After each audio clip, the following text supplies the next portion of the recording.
It's time to be woke, take off your shades, it helps see through the smoke, cause the wicked hide behind the cloak, and if you stay in the mist, you gon' be soaked, so listen up, cause this hair of the dog, what's real, what ain't, is this the fog or smog, cause there's a difference when you breathe it in, so don't let the corporate media take you for a spin, this that morning show, they put you in the know, so I hope that you ready, cause all we do is go, go, go, yeah, come get your info, you gon' be like, whoa.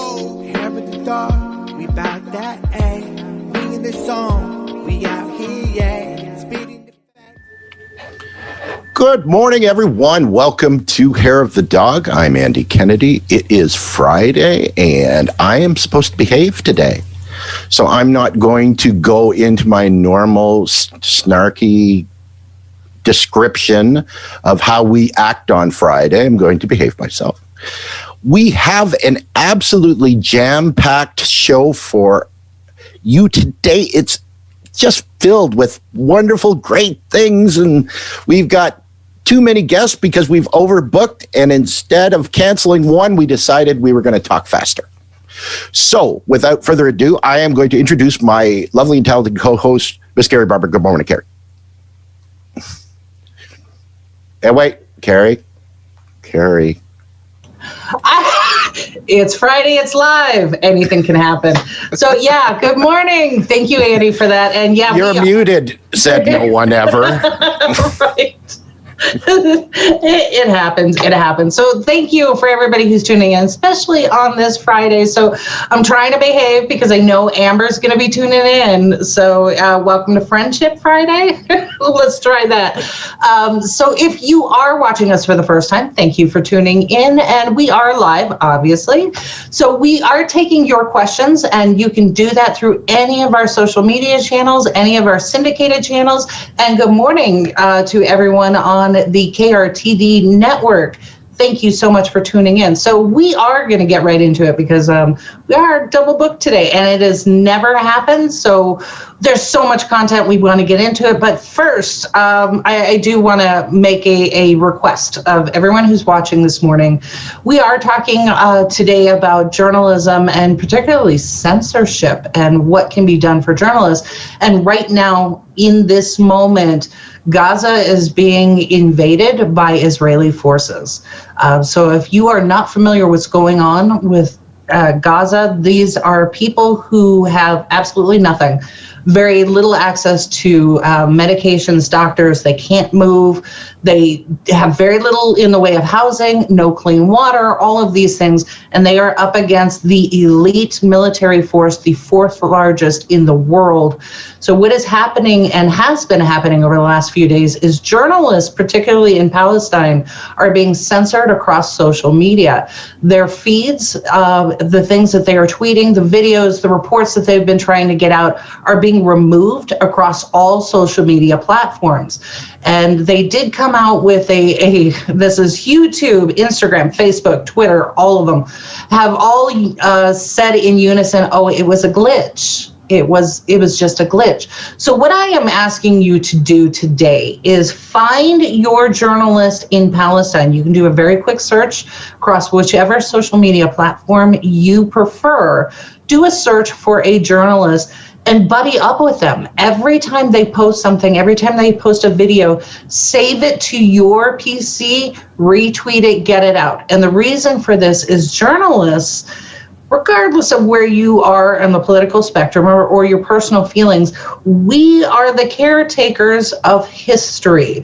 We are the ones who take care of making sure that the truth gets out there, unfiltered and without the corporate bias. So this is what you can do today to make sure that all of the information gets out there, that the video, the feeds, the eyewitness accounts, all of these things are still out there because they can't shut us all down.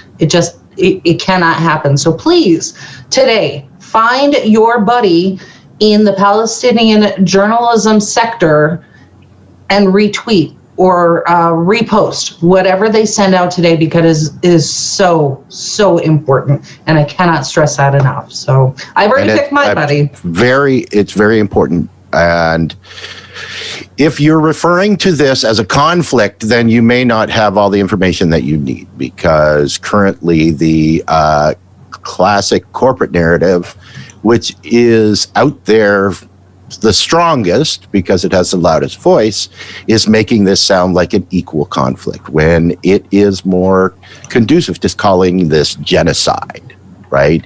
We see that this is really basically just kind of in the way that Americans who are being evicted from their houses, the Palestinians are being evicted from certain places in Gaza. And that's so important for us to hear because we want to hear both sides and we want to hear this unbiased. And we can't get that from the mainstream media. We know that. We can't get it. So if you're not getting all the information, it's, well, maybe number one, you don't know, or number two, it's counter to your narrative. Right? And if you're not allowing that information, what are you afraid of? And so it's important that people make up their own minds about what's going on over there and not have the narrative dictated to them. That's exactly right, which is unfortunate but timely that we have these two guests with us today that is just... we are so proud and so privileged to host two of my fellow union members in the CWA NewsGuild to talk about this from a U.S. perspective, from global perspective, and then what their personal experiences are. So, without further ado, I am on behalf of Hair of the Dog. I am so pleased to welcome Joe Yerardi and Pratheek. Pratheek, help me. Go ahead and introduce yourself. You can do it. Pratheek Rebala. There you go. Woo! All right. So, thank God for small victories. Right. Yeah. So, just so you know, I did post links to all of this information, and this is my own personal opinion, but both of these gentlemen work at the Center for Public Integrity, which is a badass organization. I love everything that they do. Go check it out. I did post a link. So, we're not necessarily here to talk about your employer unless you want to, but let's talk about union membership from the standpoint of journalism. Why is this important? Joe, you to take this first question? Sure, of course. And just I'll say I'm here in my personal capacity. I'm not speaking for my employer in any way here. I would say union membership is crucially important for journalists, perhaps now more than ever. Journalism is under attack. It's under attack by politicians who want to discredit honest reporting on their misdeeds. It's under attack by social media giants who have their own interests. It's under attack by nation-state actors who have cyber units and military intelligence operations whose goal is to deliberately sow misinformation and to suppress honest reporting about what's going on in the world. And it's under attack by vast politically motivated dark money trolls who set up fake news websites to push a narrative that is contrary to the truth. And finally, it is under attack just by plain old corporate greed and monopoly, especially in the United States. All of these things have combined right now to make it more necessary than ever that journalists band together, stick together, and fight for honesty and integrity in journalism and fight for ourselves and the communities that we represent. Okay, well said. Pratheek, is he on point on this? Do you have anything? Because that's a lot. Right, and I'm speaking as an independent journalist, a little baby journalist in the middle of the sea. It's terrifying. So, Pratheek, do you have anything to add to this? No, I think Joe said it pretty well. I mean, I think corporate greed. I mean, just I don't even have to get me started on Alden Global. So I think Joe said everything there is to say about this. So what I find interesting is, particularly in the NewsGuild, it's growing in membership. But I remember, and I'm going to call her out, the very nice lady who owned Alternet decided to shut it all down when they started talking about organizing a union at Alternet. And we have a couple of the former journalists at that publication who watch us regularly and provide insight on that. And then, you know, hey, shout out to TYT. They were doing a lot of illegal suppression of union organizing activity at TYT. So what does this look like then in a newsroom, in a publication, whether it's online or in print, when you start organizing? Joe, I know that you were part of the original group at your particular organization. What was that like for you? Sure. So we organized for a number of reasons. One reason that we organized, and this was now about, I guess, 2.5 years ago when we started organizing, was we wanted to address some systemic pay equities that we felt were cropping up in our news organization at the time.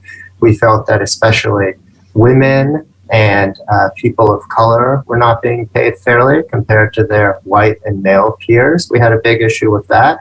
We wanted greater transparency about the finances of our organization. We wanted to understand what we were doing well financially, what we were doing less well financially.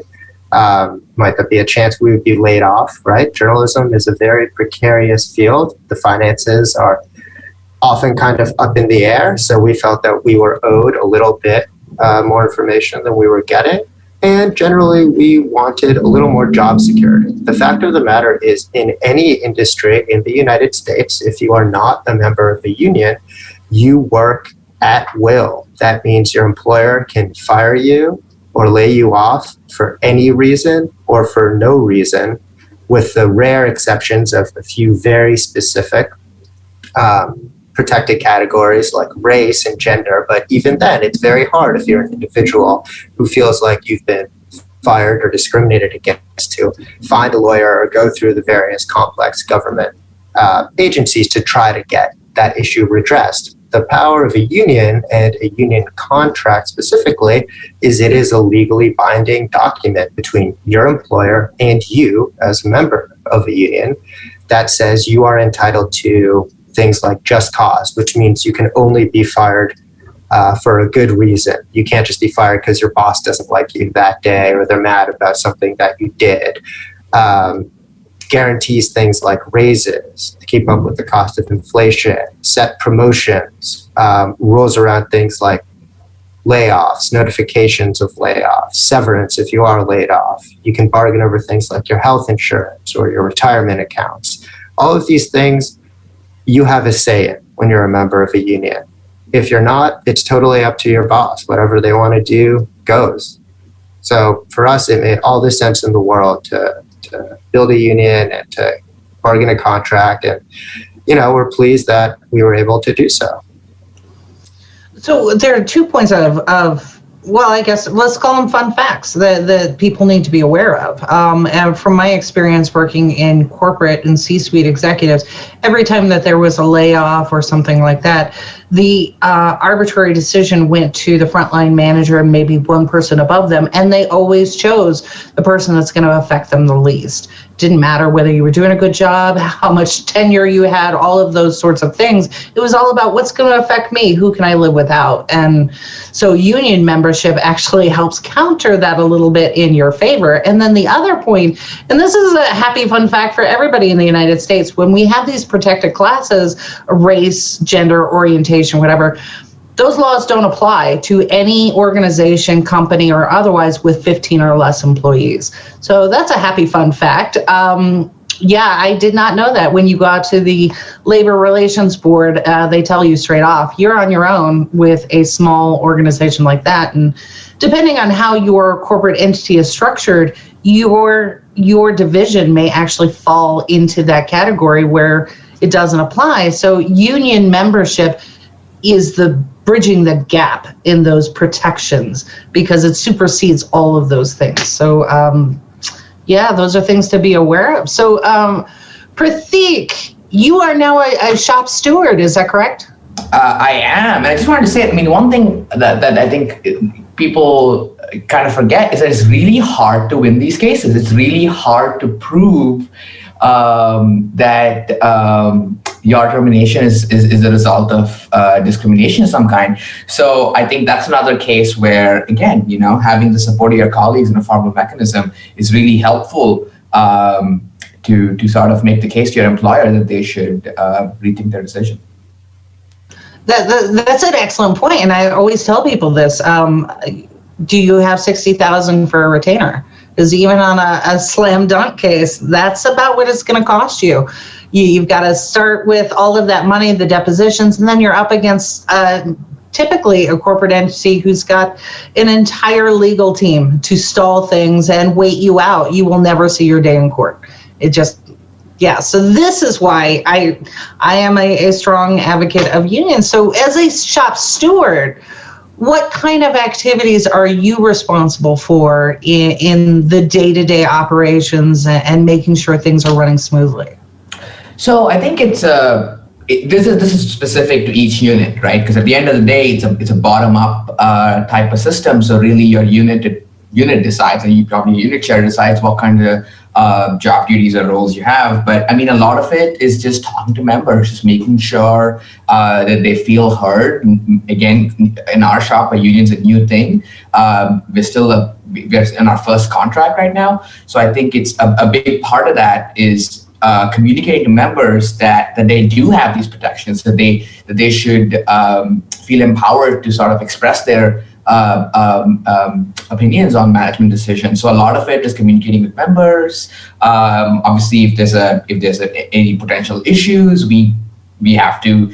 It could be anything that ranges from just hearing them out and making their concerns feel validated, all the way up to filing a grievance. Right? At the end of the day, it's just being in their corner and letting them know that they have these protections and that we're there and that we're going to fight for them when it comes to that. So I think it's a big psychological shift, right? Where we traditionally think of everyone to themselves and sort of this mentality, and it's sort of fostering that community, right? And it's an ongoing process. And yeah, I mean, especially now with everyone being remote, it's much harder to do because you don't. There's very little sense of community that you can build remotely. So definitely, that's a huge part of that. I mean, that is outside of other sort of duties, a contract enforcement, making sure that the management is sticking to the contract, they're giving us the information that they're supposed to give. These are all generally, I think, the duties of the union officers. I think every unit is different, right? And I think some folks, for example, have stewards that specifically focus on pay equity or DEI, so diversity, equity, inclusion. So I think it really depends. And at the end of the day, it's up to the members to determine what their officers are supposed to be doing. So in our case, we circulated job descriptions ahead of time and asked folks to express their opinions, ask them, are there other positions you'd like to see? Because again, there is no rule book here in terms of how a unit is run. So it's at the end of the day, it's just making sure that members get what they want or what they do. You mentioned that sense of community, and that's kind of amazing when we're looking at the landscape of journalism today. And in my head, I keep going back to one of the famous cases that came out with Glenn Greenwald leaving the organization that he represented because he had a fundamental disagreement with editors. So in a union contract, it's typically the nuts and bolts of the employment contract. Do you guys extend it all to the way that the business operates? Like if you have editors in a newsroom who are, we're not going to talk about the Biden administration, nothing negative, which is counter to the entire journalism ethics. Is there something in the union contract or something in your organization where you can push back on that a little bit? I think so. I mean, again, I don't know too many details or specifics of this case, but I think generally speaking, the biggest protection that, for example, our contract offers is when you fundamentally disagree with a story, you can pull your name from it, right? And I think that's a big, in our industry, I mean, we have a very unique position where all our work product has our name attached to it for all of eternity. So I think that's definitely one case where, again, if you're a reporter who feels like something that you're being asked to do is counter to your opinion, I think there's the most basic thing the contract can provide is an ability is a channel, right? A channel for you to raise your opinions without being retaliated against. But outside of that, at the very least, is to make sure that your name is not associated with the work product that you do not agree with.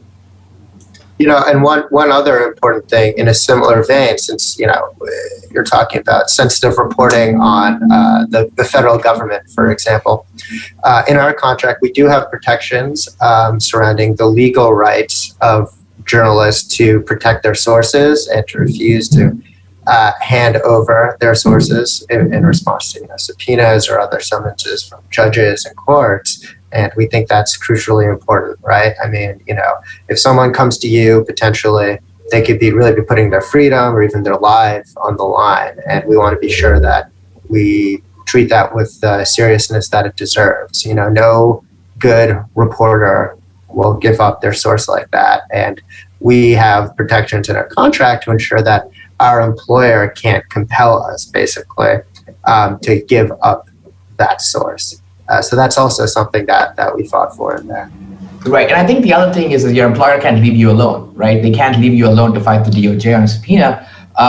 So that's another, like you said, legal costs are very real. And so I think that's another big protection, is ensuring that your employer is behind you. And again, I want to reiterate, the contract is sort of the legal piece of it, right? But that's not necessarily all of it. The idea, again, is that if there is something the contract doesn't address, but the union feels strongly about and the members feel strongly about, it gives a vehicle for them to do actions. It could be everything from everyone changing their Slack status to express their discontent to management to, depending on the contract provisions, like stopping work for a day or all the way up to signing open letters. And so I think the idea, again, is the contract is a legal piece of it. However, it also provides a vehicle for all your members to band together and say, we don't agree with this.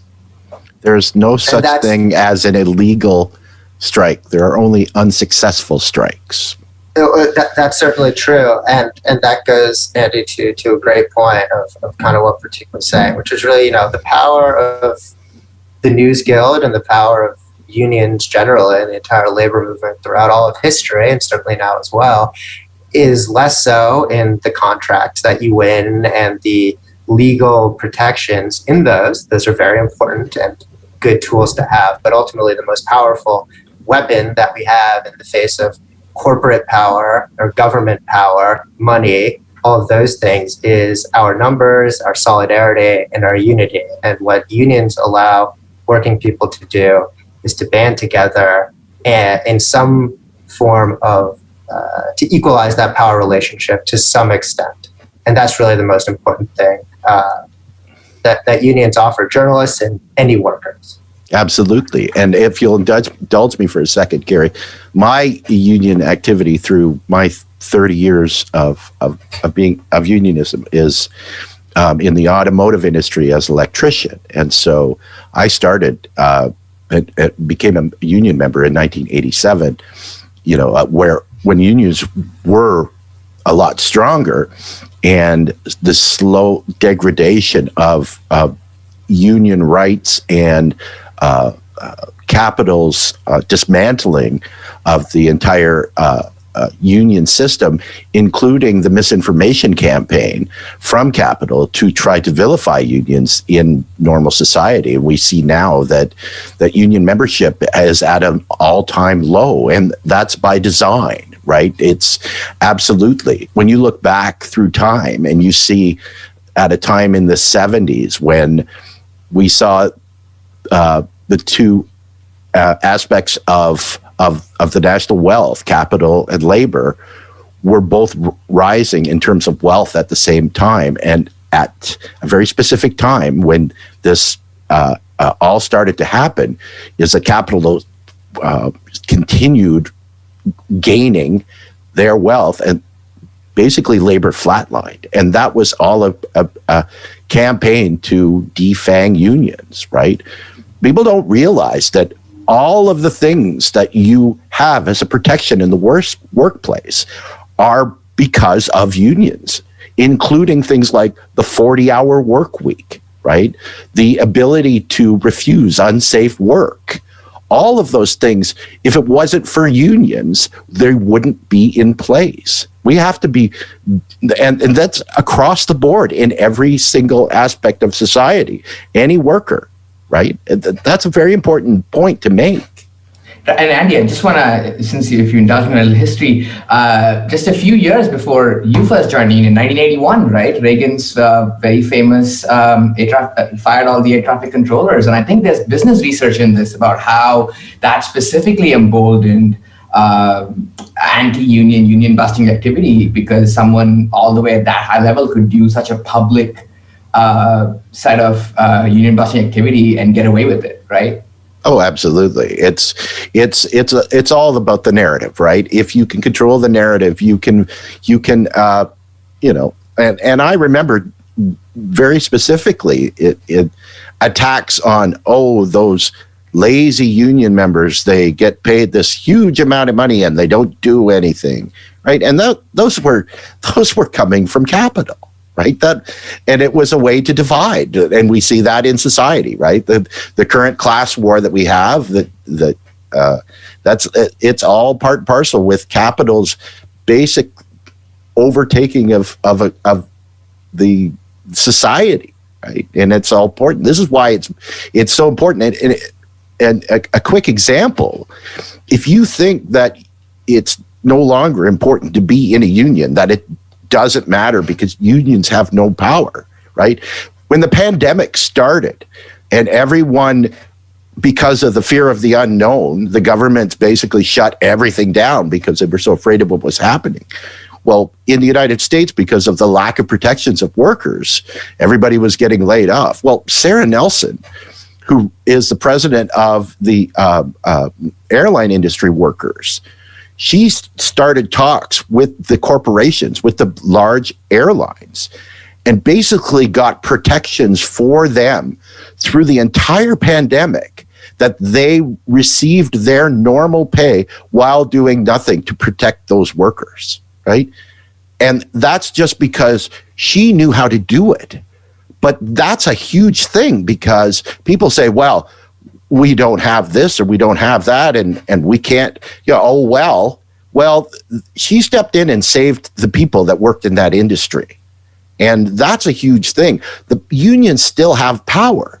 If you can take your labor away in terms of organizing, then you're handcuffing capital. And that's another huge point, right?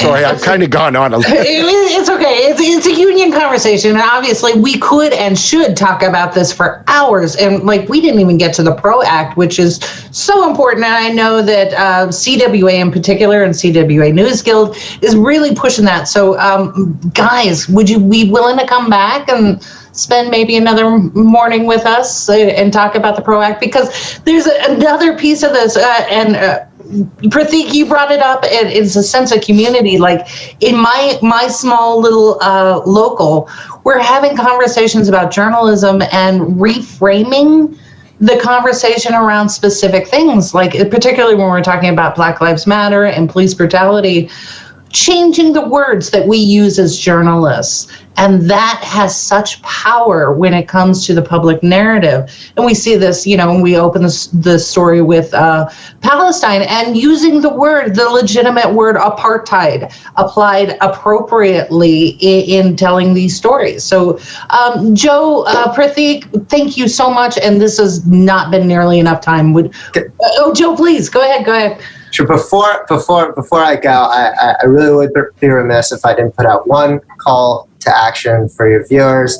Right now, throughout the country, there is an attempt by a vulture capital hedge fund to take over one of the largest newspaper chains in the country, Tribune Publishing, Alden Global Capital, which is a vulture hedge fund that comes in, buys businesses, and then absolutely guts them, lays off all the workers, destroys them, extracts whatever value they can, and then leaves the company to die. Is very close to purchasing Tribune Publishing, one of the largest papers newspaper change in the country. The NewsGuild is fighting very hard against this all over the country. There's an effort to stop this consolidation and to find local owners for these newspapers who will invest in journalism for their communities, invest in good, honest reporting, and save these papers. So I would encourage all of your viewers and all of your listeners to go to savethenews.org to see how they can get involved in this campaign. Savethenews.org. You can also just Google NewsGuild Tribune, and that'll come up as well. The vote by the shareholders of the company is coming up within days, so there's a lot of rallies planned this weekend, a lot of letter writing campaigns going on right now to convince the shareholders of Tribune to vote against the takeover by this awful hedge fund. So I'd encourage everyone, savethenews.org, save local journalism. Perfect. This is perfect. And if you're watching right now, we've already posted that link in the chat. So you should have that. And we will post it again. Thank you, Joe. That is perfect. And yeah, we will definitely keep up with that. So Fred Eichner, where are you? You already own a radio station in Chicago. Maybe you need a newspaper. So you live there. Why not? Why not? So how much money do you have in your pocket, Carrie? Nothing. I got nothing. Oh. I'm an independent journalist. So I got nothing. Hair of the Dog GoFundMe. Oh, there we could do a publicly owned Tribune. Wouldn't that be nice? Run by unions. Right, exactly. And I have funny stories about the Trib. So yeah, we'll definitely do it. So thank you, Joe. Thank you, Pratheek. I did it. I just did it. Pratheek. I warned him I was going to mess it up. Still heavily medicated. So thank you guys so much for joining us this morning. And we would absolutely love to have you back. We have so much to talk about. Maybe we can have a happy celebration about the Trib not going to a vulture capitalist. So appreciate that. Let's hope so. Thank you. Take care. Thanks so much, guys. Thanks.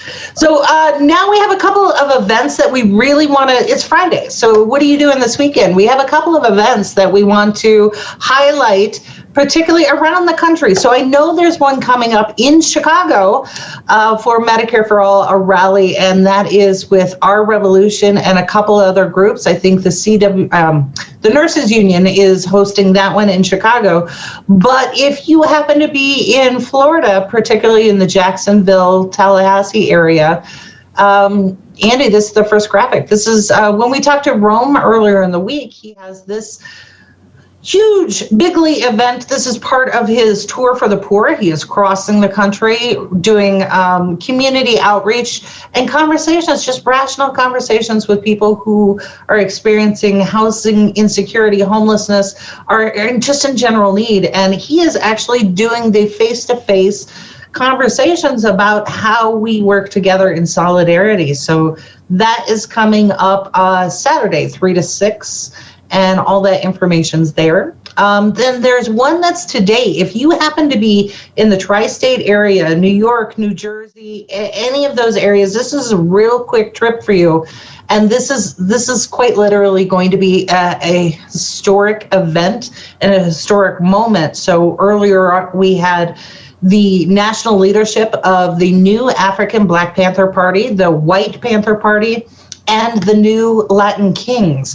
So they have a huge announcement coming up today at noon. So that's out there. And then without further ado, we also have this huge, big event coming up on May 22nd. And we put out promos and ads and we've talked about it, but that was not enough because something big is coming. So with that, we are so fortunate to have the Executive Director of KRTD Media, who is going to be joining us. Shane, are you here? There he is. Yay. Okay, so we have Shane Coughlin, who is the Executive Director of KRTD Media, who is here personally to talk about some really big events that have come up around this one showcase. So Shane, thank you so much for getting up early and joining us this morning. Of course. Thank you. So on May 22nd, KRTD Media is doing something called the U.S. Solution Summit. This is very different from the last event the KRTD put on, which was the anti-corruption panel, which you also participated in. And the purpose of that event was to talk about the problems. The purpose of this event is to talk about the solutions rather than talk about more problems. We have so many prominent speakers. We have, Carrie's going to be there in panel 1 with Nathan Klein and Aiden Hill. Then we have Steph Zamorano, Madeline Hoffman, Jeff Carr. We got Shahid Buttar, Dan Whitfield, Brent Welder. Yesterday, we just announced Howie Hawkins is going to be appearing. We got Mark Charles, Christina Tobin from Free and Equal. And then we got the online news kind of groups. We got Frank Analysis, Pasta Jardula, Kit Cabello, Daniel Luker, Fiorella Isabel, Justin Jackson, Ron Placone, Graham Elwood, and Jimmy Dore. What? Jimmy Dore? Yeah, we just announced Jimmy Dore a couple days ago. Okay, so here's my thought. Jimmy Dore, love him or hate him, I think that he is he is able to initiate that kind of response, and he has such a huge following. That is power of influence. So whether you love him or hate him, people are still watching him, either in their loathing or celebration. That's huge to have a figure like Jimmy Dore. So I just got to say, KRTD is kicking ass. So how are you able to put this together? Because you're right. I participated in one of the panels, and the people that I was surrounded by, I mean, I was a little intimidated. Like, oh, okay, these are some high profile folks. And you did it yet again with the Solution Summit. So what are you guys doing over there? So what KRTD started about 9 months ago. What I did when I started KRTD was I got to work. I started messaging all these people. I started building relationships. Everything now is relationship marketing. You can't do anything without relationship marketing. You need to have relationships with these people. You can't just start out with no relationship and ask them to come. But what you can do is you can build on that. So I invite Steph Zamorano on for an interview. She says, yes, I get that interview. You build off that interview. You say, all right, who wants to be on the show that Steph was just on? I do. Everybody will say. And then with the Solution Summit, it's the same thing. I started off with Steph. I started off with Madeline. I start off with you, and then people like Shahid. And then I go to people and say, you know who's going to be there? Here's a couple of people who are going to be there. You want to be there? And then automatically you say yes. Then I go to the next person. And you can do this over and over again. It's like a snowball. So this is interesting because we are of the opinion here that we support independent journalists, right? And so we do a lot with people who are maybe a little inexperienced but had something worthwhile to say. Are you actually saying, Shane, that people won't be on a show unless there's a big name on it? I'm not necessarily saying that. Steph came on when KRTD was at like 30 subs. So it happens, but I'm saying for a summit like this, you do need to entice people to want to participate. And that's what we were able to do. I think it's very commendable, absolutely very commendable. And particularly if you have not already signed up at usSolutionSummits.com, usSolutionSummit.com to get some of the news and information. I think the lineup, particularly like I'm looking at the lineup that I'm at for the independents and the third party, all of these alternatives in the election cycle. It's really a powerhouse group. And then to come with solutions, like, for example, I'm going to be talking about HR1, and every time I see corporate media touting the benefits of HR1, I'm always in the background going, no, it's not. That is not what it does. So a solution summit like this, actually, you're bringing the credible information, the full picture, as Andy and I were talking about. And you're getting it from not just big names, but people who are in the know, which is so valuable, so valuable. And the other thing is, and this is, to me, a really important point, is that the one critique of the left, the progressive left, is that we are unorganized, right? Is that we don't have a specific direction, unlike the other two corporate entities in political game in the United States. What we need to do is we need to interlink our channels so that one person's audience is another person's audience, because you have your group, our group, you have Jimmy's group, you have Graham's group, you have all of Hardlands Media. They all have their audiences, but the fact that we can get a word out to all of them interconnectedly is what we need to do, because we can't rely on the platforms that we use because they're corporately owned and they're stifling us, right? If you can get a large enough audience that shares content, then that's a huge game changer for us, because our biggest problem is trying to get what we see out into the mainstream because we're being so stifled. Definitely. And this is actually going to just do just that. This is not only being streamed to KRTD's properties. This is being streamed to Hard Lens's properties. This is being streamed to the Combo Couch's properties. This is being streamed to Frank Analysis's properties. I think this is streamed to your properties as well. And in addition to that, it's going to be on multiple platforms. It's going to be on platforms like Odyssey and things that are not YouTube. So.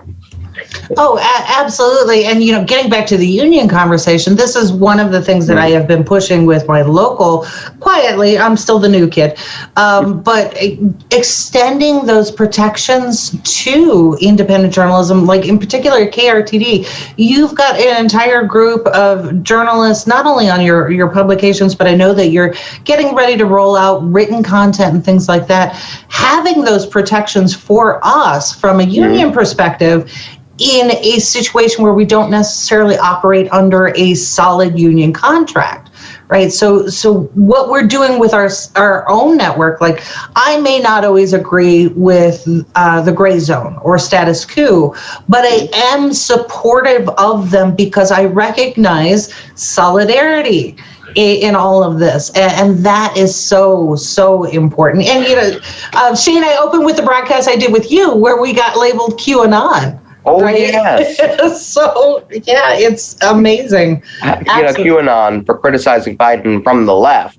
It wasn't even criticizing. We were just presenting the information about his donors. Here's what the FEC report says, and that was all it took. So amazing. So I see the value in what you're doing, not just from a content standpoint with the U.S. Solutions Summit, but from this journalism solidarity piece, because I can see that solid wall in the corporate media starting to crumble.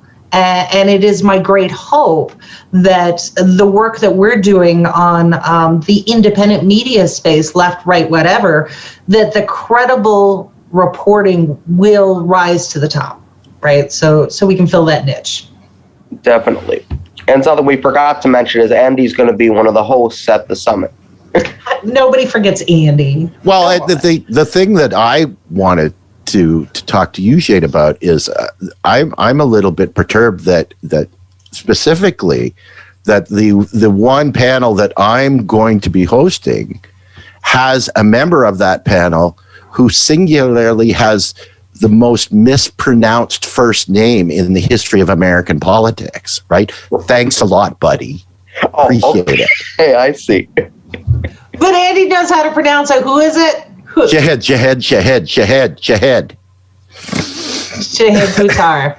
That's right. Well, and I'm really looking forward to sharing that, that saying that we came up with it back when we were platformed by another name when we interviewed him, when he said, and quote, if I had a nickel for every time somebody mispronounced my name, I'd be as rich as Nancy Pelosi. That was hilarious. So one question you got to ask Shahid is he going to run again?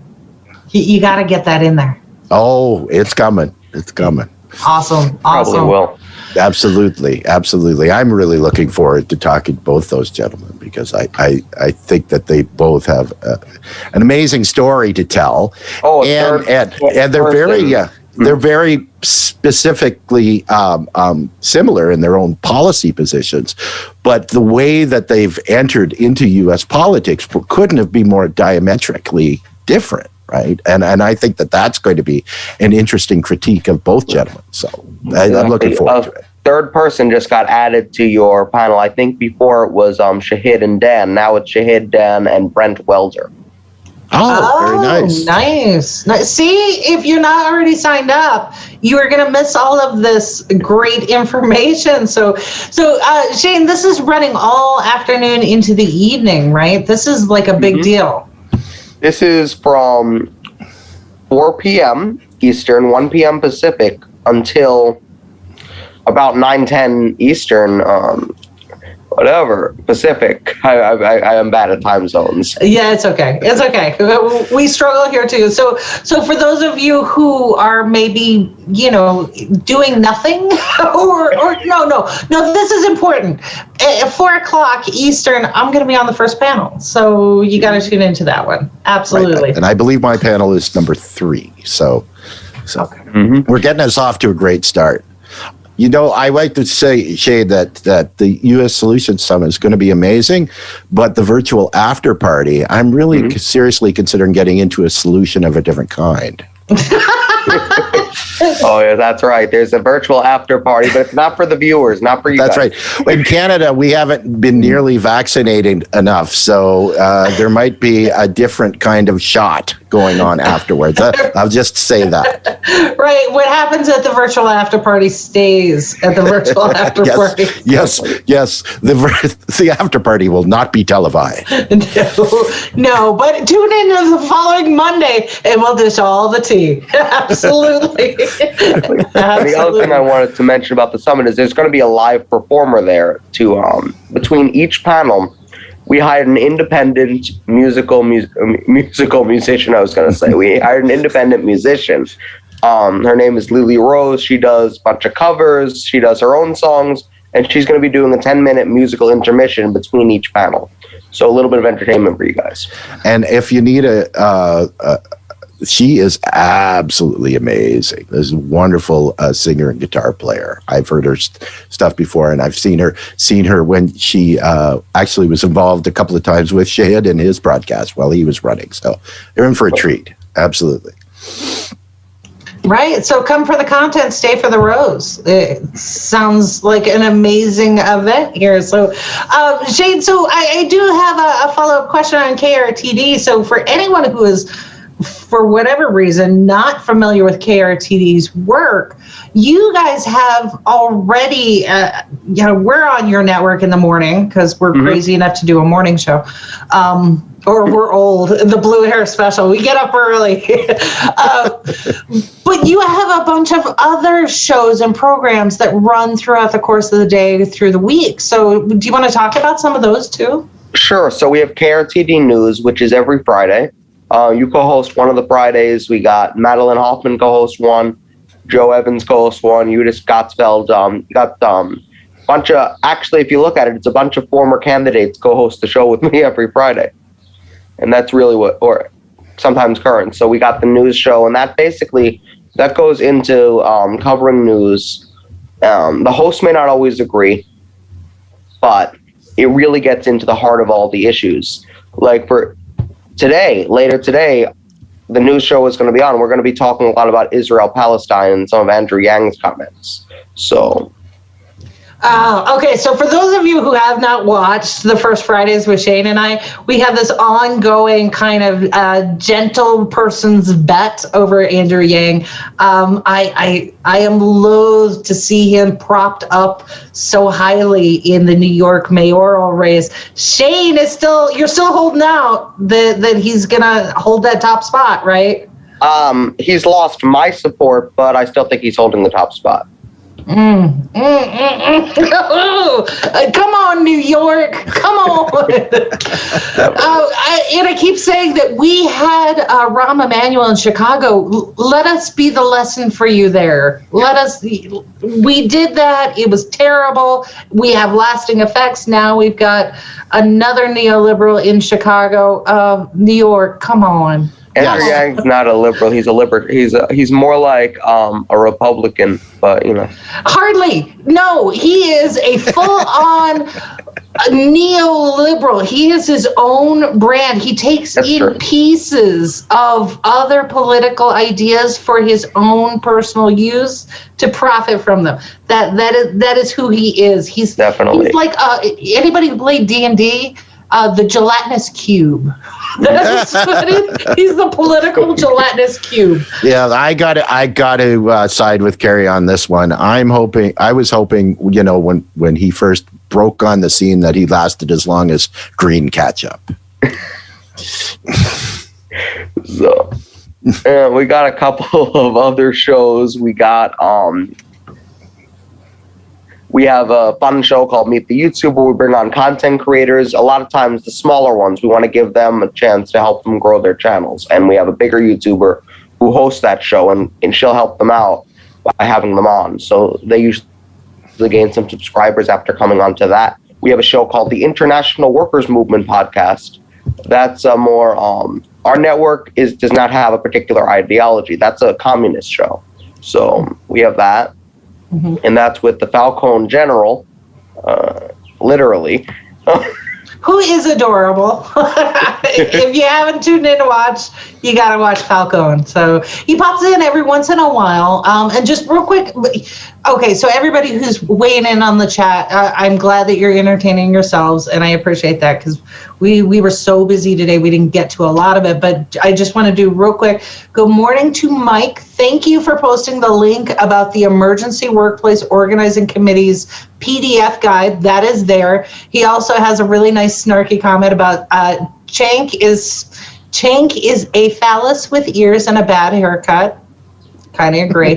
Connie John, he's weighing in on Free Palestine, and it's a bloodbath. And yeah, absolutely. Connie John, please join with me. Adopt your journalist buddy in Palestine and get their word out. Amber is always here. Hi, Amber. Hello, my lovelies. And she says that Andy is unforgettable. So so good morning to like a bad rash. Exactly. So also good morning to a new viewer. Welcome. This is Zidan the Bangladeshi. So good morning to you. So we're almost out of time here, Shane. So do you want to wrap up with a summation of what people need to know about the U.S. Solution Summit? I want to do that, but I want to tease our new show really quickly. Go for it. So we just picked up a new show. It's another syndication style show like the one we have with you guys. We just picked up Joe Firestone. So he does his 2-hour show about 4 times a week. This guy is 82 years old, but you can't tell he's 82 years old unless you look at him. He does a show for 3 hours like every night at 9 o'clock. And he talks about MMT. He talks about all these important issues. So yeah, and we haven't been invited on a show yet. So you go back and you tell Joe that I said. No, he's a really good guy. So. He is, and he's quite knowledgeable about MMT, and another important voice to hear. Yeah, absolutely. So Shane, you guys are all doing tremendous work over at KRTD. This is why we are so proud to have an affiliation with you. And it is my hope that KRTD replaces an MSNBC, a Fox, all of this sort of thing. So just tremendous work, and thank you for including us in the lineup for the U.S. Solution Summit. So I hope that we do you proud. I know we'll do you proud. So it'll be great. So anyone else who has not already signed up for the USSolutionSummit.com, please go do that. What are you waiting for? It's like next week. Come on. get it together. So absolutely. So thank you, Shane. And I know you've got a busy day ahead of you to get ready for your broadcast. And that's 4 p.m. Eastern? 6 p.m. Eastern. I'm on it and I forgot. 6 p.m. Eastern. Damn you, time zones. Yes, it's so bad, so bad. So 6 p.m. Eastern, tune in to KRTD this evening and you will see Shane on one of his Friday broadcasts and see if you can't get him to, maybe drop Yang altogether. So, all right, thank you so much, Shane. We appreciate it. Of course. So, all right, Andy, this has been like a marathon of, wow, this was a tough Friday. Usually we're kind of casual, but we're living up to our Friendship Friday. Thanks, Amber. Well, plus, it's okay because we do have 2 days off. So, it's kind of like the closer that has to go in for 2 innings instead of 1, right? Today's a day. The next 2 days are a day off, so leave it on the field. Right? Right. What's funny about this? It's a weekend for Andy, not for me, because I'm working on stories and guests for Monday. So Monday, we will be talking about money on Monday. Monday. In particular, this great transfer of wealth that's happening. So from us little plebeians, it's the eviction crisis, and those of you who own property, you're about to lose your rental properties too. And then on the top side, Wall Street just got this huge infusion of, where the hell did that money come from, Andy? It was almost $1 billion. No, it was almost $1 trillion. I'm still trying to get the numbers together. Well, I'll just say as a teaser that the Fed really cares about Wall Street. That's exactly right. Good job. So tune in Monday and we will cover all of that. And right now I'm working on getting somebody who's far more knowledgeable than I am about the Fed. So hey, Peter Griffin, thank you so much for watching us on Rome Bathea's channel. So good morning to you. So all right, that's it. That's all we got. This is the end of our Friday show. Tune in Monday and please have a safe and happy weekend. Yes, behave yourselves out there, for gosh sakes. Thank you so much, Gary. And enjoy your weekend, but be alert and ready Monday morning, because we're talking money. Take care. We about that, ayy. We in the zone, we out here, yeah. Spitting the facts, how it's supposed to be. Hair of the dog, we keeping it G.